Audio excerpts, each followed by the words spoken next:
Welcome to my virtual presentation today called Empowering Students Through Virtual Art Clubs. I'm Jane Montero and I've been teaching art for 31 years. I have to say, as we all know, this is not anything we ever could have predicted. But what I have learned about the power of online clubs has really changed the way I think about teaching when we resume in the fall.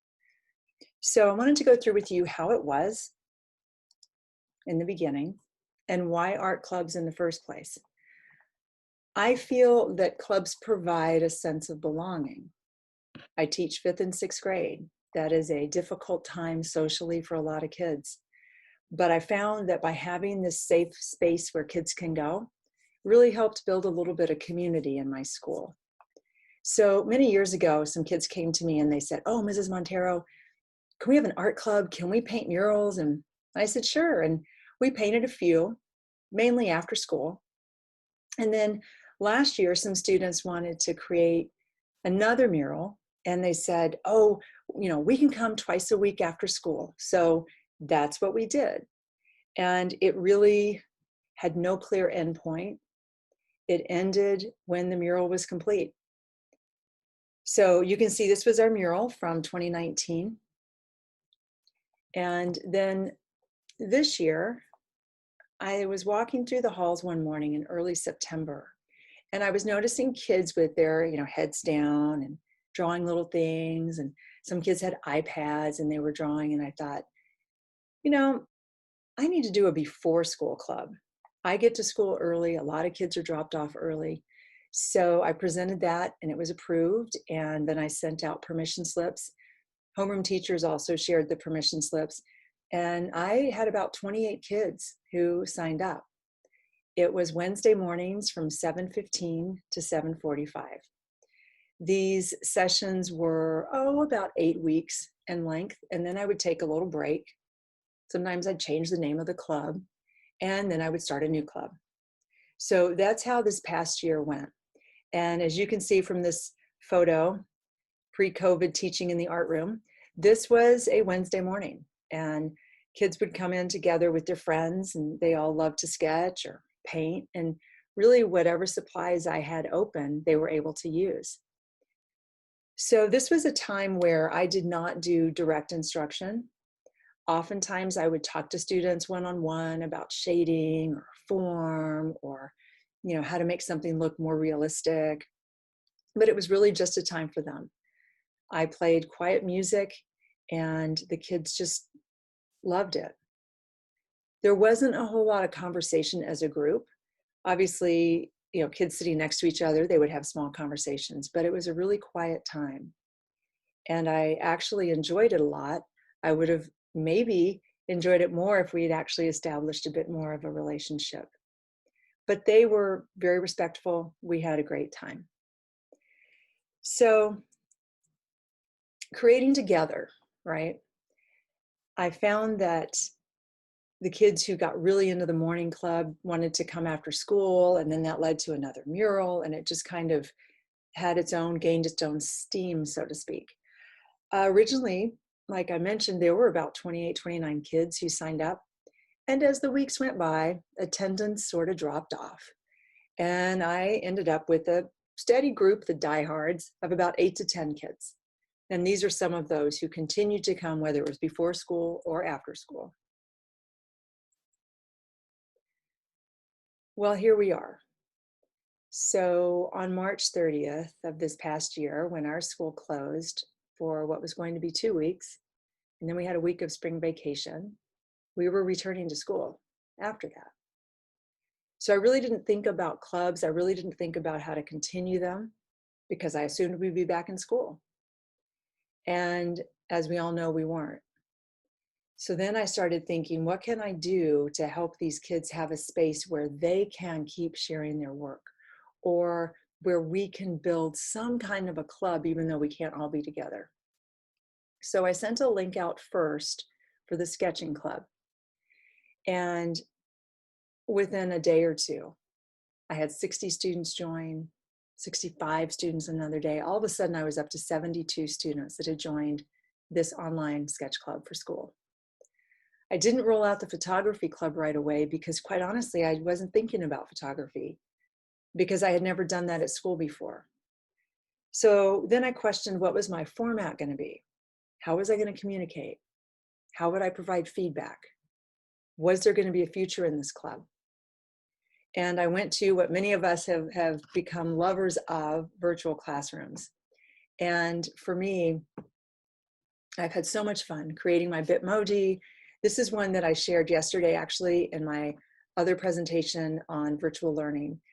All of these areas are embedded with links that could lead students to more information. I did not do one for the sketch club because I felt that that had enough of a following. But with the photography club, I wanted to get kids more involved. So I tried it. Another piece to all of this are choice boards. And for me, this was an unfamiliar idea to share with my kids because I don't normally teach with choice boards. So I didn't really get a chance to even explain to kids what these were other than what I was sending out in these Google Classroom links. So I did a few of these. These were a couple weeks worth. And then I thought, nobody really seems to be jumping on these ideas so much. The how to make a zine tutorial was one that I used for several weeks. And I have had students create zines and include their sketches in them. But otherwise, it was an exercise I'm not sure I would continue for my clubs. So Google Classrooms, as I mentioned, the Sketch Club has 72 students. Now, let me say though, I have not had 72 students participate. I've had a lot of students participate, but not 72. Quite honestly, I would say the number is probably more around 15 to 20 students who have actually submitted work. But when you think about how it was in school, that's still more than the number of kids I had coming in on Wednesday mornings before school. So whether it was a transportation issue or not, those things don't apply if it's an online sketch club. So I was immediately struck by two things. There are kids who are phenomenal at iPad digital art. And then there are kids who are fantastic at pencil sketching. So I wanted to share with you both of those examples, and then I'll talk about the photography club. So Anna, in the middle here, is a 6th grade student. I've known her for several years. Her family actually lives down the street from me, but I had never seen her digital sketches. And she started posting these, and I was absolutely floored at the detail, the complexity, the layers. Now, I come from a graphic design background, but honestly, it was so long ago. I learned to design before computers. So my ability to design on my iPad is quite minimal. I usually upload photographs and then edit those and play around with different apps for them. But this was just great. So then Maya, 5th grader, on both sides of this photo, she's just amazing as well. She has her own name that she's given herself for her post called Cream. So if you see that CHREEM, that is her name, not somebody else's name. Both of these students I asked to have their permission to share these, and they were just like, oh, of course you can. So I share these with a lot of love and respect for what these students are doing. Anna, I wanted to share with you a few more of her sketches.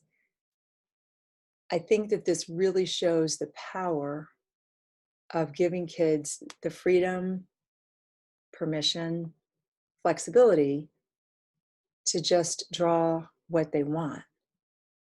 So I love that she shared the one photo of how she was setting it up on the grid on her iPad.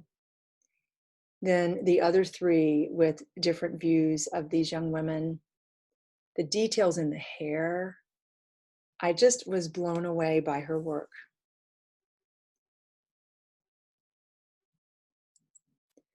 Maya, one of my 5th grade stars. So I knew Maya. She was currently in my class before the quarantine, but I didn't know her like this. I knew her as a girl who had her head down and was always sketching and kind of did what she wanted with projects. Her work was lovely, but this is just really amazing.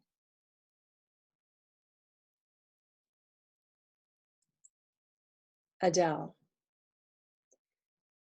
Adele's work is absolutely breathtaking. And I shared with you yesterday, if you saw my presentation, Adele's eye sketch. And that was the first sketch that she shared with me. And then later came a pencil sketch of lips, and then a pencil sketch, the portrait of her mom. And I wrote back and I said, I bet your mom loves that. Portrait sketch of an animal, and then flowers. And she's continued to submit pencil sketches. So this sketch club, like I mentioned before, it really allows for flexibility, individual interest. I could see this becoming theme-based each week, or I could just see it being your choice. I could see adding tutorials to this. I could see adding various videos that I've created or live demonstrations by me drawing something. But right now it's just open. And I kind of like the freedom of it just being open.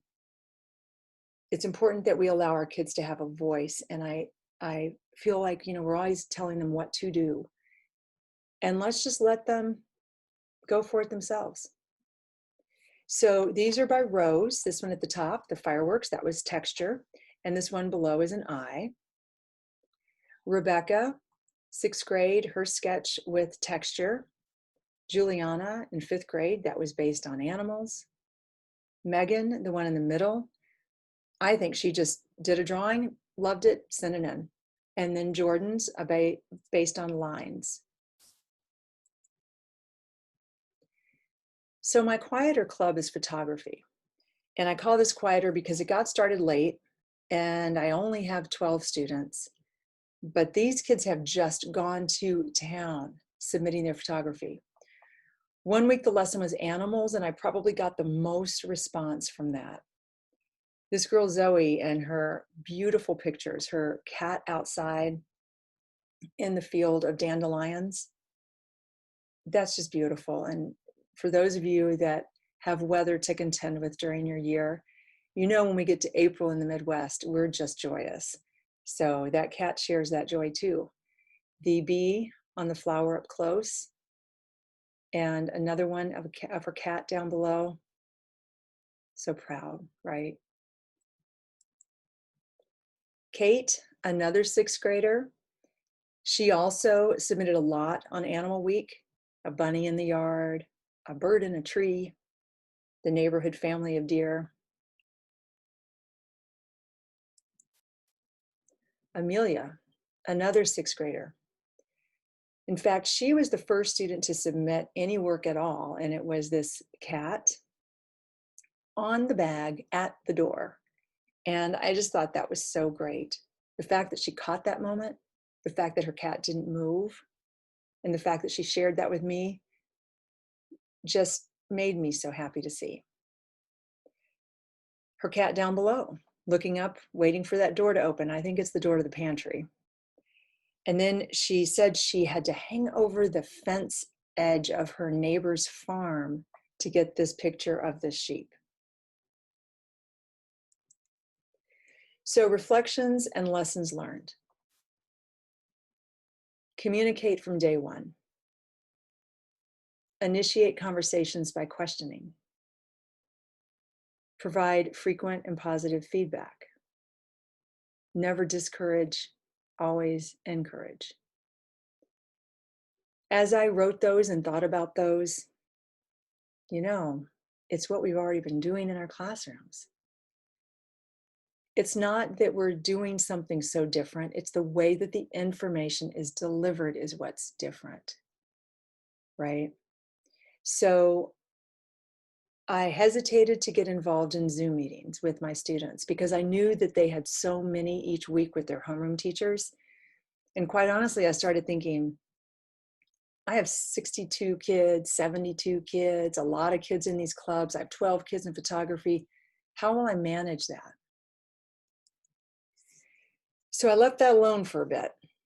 I thought, here's what I can do. I can create participation badges, and kids can submit 5 sketches a week or 5 photos a week, and they'll earn one of these sketch club badges or a photography club badge. And then I put their name in the areas that I've outlined there for where their names can go. Well, I finally decided last week to hold my first Zoom meeting, or I should say the last week that we had school. And I invited all of my sketch club kids and all of my photography kids. And in all of that, one student came. And that one student was Maya. And I have to tell you, we talked for 45 minutes.